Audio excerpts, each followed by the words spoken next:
மாண்புமிகு பேரவைத் தலைவர் அவர்களே, மேகமலை ஆக்கிரமிப்பு அகற்றம் மற்றும் அது குறித்த தகவல்கள். மேகமலை வனப்பகுதியில் உச்சநீதிமன்றத்தின் தீர்ப்பின் அடிப்படையில் மேற்கொள்ளப்பட்ட வனப்பகுதி ஆக்கிரமிப்பும் அகற்றும் நடவடிக்கைகள் எதிராக அப்பகுதி மக்கள் மேற்கொண்டு வரும் போராட்டம் தொடர்பாக மாண்புமிகு எதிர்க்கட்சி தலைவர் மற்றும் எதிர்க்கட்சி உறுப்பினர்கள் கவனஈர்ப்பு தீர்மானம் ஒன்றை கொண்டு வந்தனர். இது தொடர்பாக இந்த நிலைமையின் வரலாற்று பின்னணியை அதற்கான காரணங்களையும் இச்சபை முன் அறிவது பொருத்தமாக இருக்கும் என கருதுகிறேன். மேகமலை வனப்பகுதியில் 1957 ஆண்டு தமிழ்நாடு வனச்சட்டத்தின் பிரிவு 26 கீழ் காப்பு நிலம், அதாவது ரிசர்வ் லேண்ட் அறிவிக்கப்பட்டது.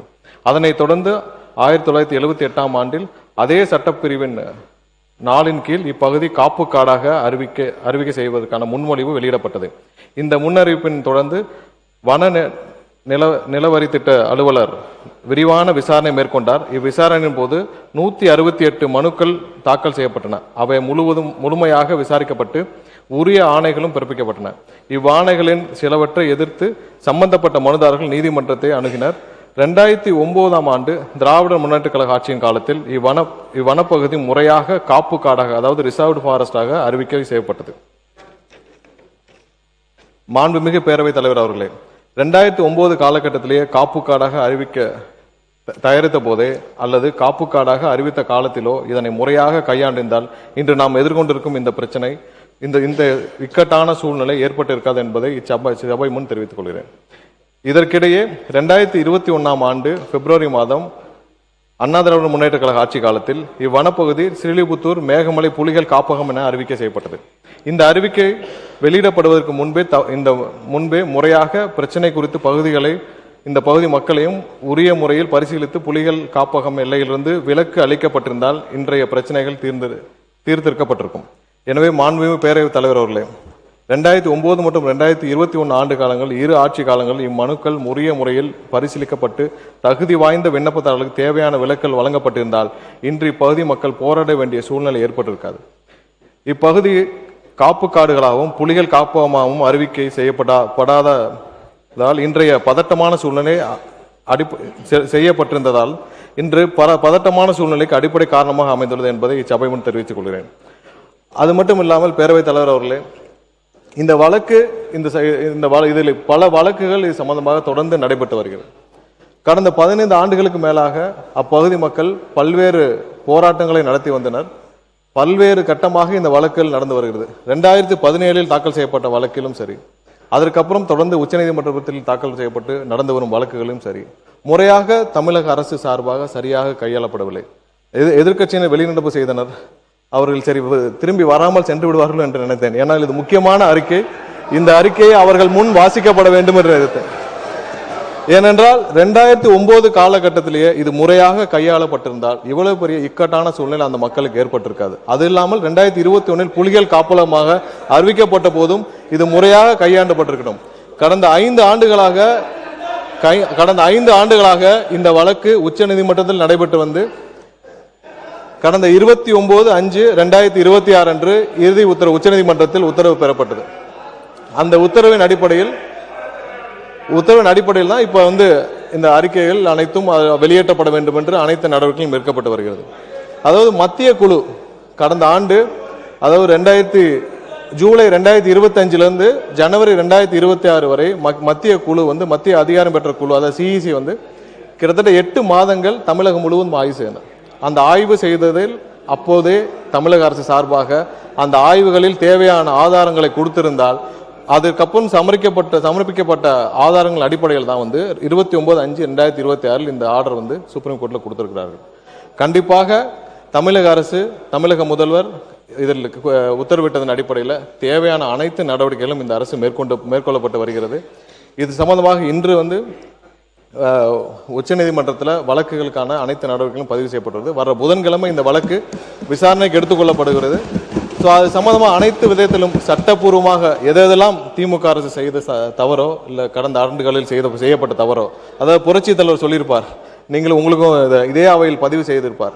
அதாவது தீமைகள் எந்த வகையில் தீமைகள் தமிழகத்துக்கு வந்திருந்தாலும் அது தீய சக்தி திமுக மூலமாகத்தான் வந்திருக்கும் என்று இந்த அவையிலேயே பதிவு செய்திருக்கிறார். அது போன்ற வகைகளை கண்டிப்பாக தமிழக அரசு இந்த வழக்கை உறுப்பினர். எனவே இந்த பிரச்சனைக்கு நிரந்தர தீர்வு காணும் வகையில் மக்களுக்கு தேவையான அனைத்து சட்டப்பூர்வ நடவடிக்கைகளையும் தமிழக முதல்வர் உத்தரவின் பேரில் எடுக்கப்பட்டு வருகிறது. உச்சநீதிமன்றத்தில் வழக்கு விசாரணையில் இருப்பதால் கண்டிப்பா அது விசாரணை முடிந்த பிறகு விரிவான வழக்கு அறிக்கை தாக்கல் செய்யும். உறுப்பினர் கூறிய அந்த வாசகம் மட்டும் அவைக்குள் நீக்கப்படுகிறது. உறுப்பினர் கூறிய வாசகம் அவைக்குள் நீக்கப்பட்டு உட்காருங்க. ஒரு முக்கிய அறிவிப்பு உட்காருங்க. இந்த அரசின் உட்காருங்க. நீங்க உட்காருங்க.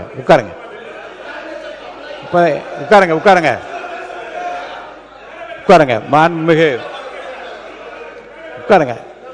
நான் சொல்றேன் உட்காருங்க. நல்ல விளக்கம். அதாவது இருங்க, 2009ஆம் ஆண்டுல இருந்து என்ன நடந்தது என்று ரொம்ப வரிசையா விளக்கமாக சொல்லிட்டீங்க. எந்தெந்த இடத்தில் என்ன நடந்தது. ஒரு உச்ச நீதிமன்ற தீர்ப்புக்கு பிறகு அதிலே நாம் உடனடியாக இறங்கி செய்ய வேண்டியது மறு ஆய்வு மட்டும்தான். அதை முறையான நேரத்தில் முறைப்படி செய்வதற்கு தயாராகிவிட்டீர்கள். இதை ஒட்டி நீங்கள் பேசிய அத்தனை கருத்துக்களும் பாதிக்கப்பட்ட மக்களுக்கு ஒரு ஆறுதலை அளிக்கும் என்று நான் கருதுகின்றேன். ஆனால் கடைசியாக நீங்கள் சொன்ன அந்த ஒரு வாசகத்தை மட்டும் அவைக்குள் நீக்கி விடுகிறேன். இந்த அரசின் தலையாய கொள்கையும் உட்காருங்க. உறுப்பினர் உட்காருங்க. இல்லை, நான் சில கருத்தை சொல்லணும். உட்காருங்க. நான் சில இப்போ உட்காருங்க.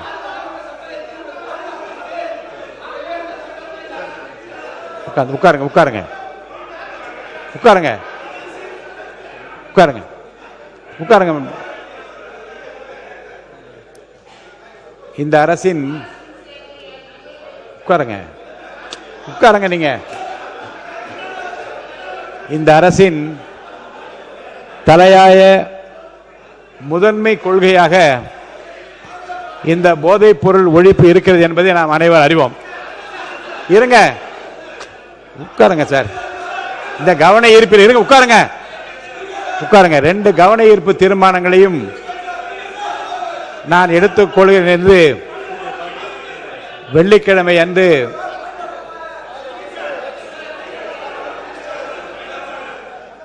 நீங்க உட்காருங்க. உட்காருங்க.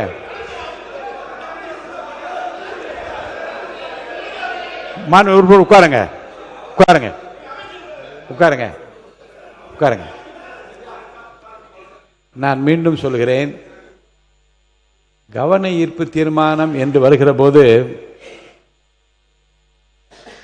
மாண்பு உறுப்பினர் ஆஸ்டின் உட்கார்ந்துட்டு நிறைய கேட்கிறார். அவர் இன்னும் அவர் ஒரு மூத்த உறுப்பினர், அனுபவம் வாய்ந்தவர், விதிகளை பற்றியெல்லாம் தெரிந்து கொள்ள முயற்சிப்பவர். அவர் உட்கார்ந்துகிட்டே பேசினார், பரவாயில்ல. இப்போ கவன ஈர்ப்பு தீர்மானத்தை இன்று காலை சிறப்பு கவன ஈர்ப்பு தீர்மானமாக எடுத்துக் கொள்கிறேன் என்று முன்வரிசையில் அமர்ந்திருக்கின்ற அனைத்து கட்சியை சார்ந்தவர்களுக்கும் இந்த வாய்ப்பு அளிக்க வேண்டும். என்றால் இது இந்த அரசனுடைய தலையாய கொள்கையாக இருக்கிறது.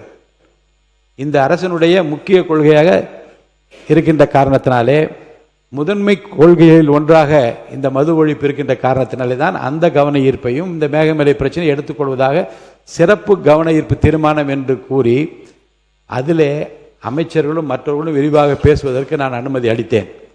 வெறும் கவன ஈர்ப்பு தீர்மானம் என்றால் உறுப்பினர் கவனத்தை ஈர்க்கிறேன் என்று மட்டும் சொல்ல வேண்டும். அப்போது அமைச்சர் ஏதேனும் அறிக்கை தந்தால் அந்த அறிக்கையின் மீது 2 கேள்விகள் மட்டும்தான் கேட்க முடியும். இதுதான் விதி. இந்த 2 கேள்விகளை தாண்டி பேச முடியாது. நான் சிறப்பு கவன ஈர்ப்பு தீர்மானம் என்று எடுத்துக்கொண்ட காரணமே, இந்த பிரச்சனையை இந்த அரசாங்கம் முதன்மை கொள்கைகளில் ஒன்றாக வைத்து தலையாய கொள்கையாக வைத்திருக்காரனாலே என்ன நடந்தது என்பது மக்களுக்கு தெரிய வேண்டும், என்ன நடக்கப் போகிறது என்பது மக்களுக்கு தெரியப்படுத்த வேண்டும் என்கின்ற காரணத்தினால் நான் அனுமதித்தேன்.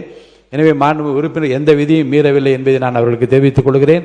அடுத்தடுத்து இந்த கவன ஈர்ப்பு தீர்மானங்களிலே பல்வேறு பிரச்சனைகளில் முனைப்போடு ஆளுங்கட்சியை சேர்ந்தவர்களும் எதிர்கட்சியை சேர்ந்தவர்களும் நீங்கள் முனைப்போடு பல தீர்மானங்களை எல்லாம் கொடுத்திருக்கின்றீர்கள் கவன ஈர்ப்பிலே.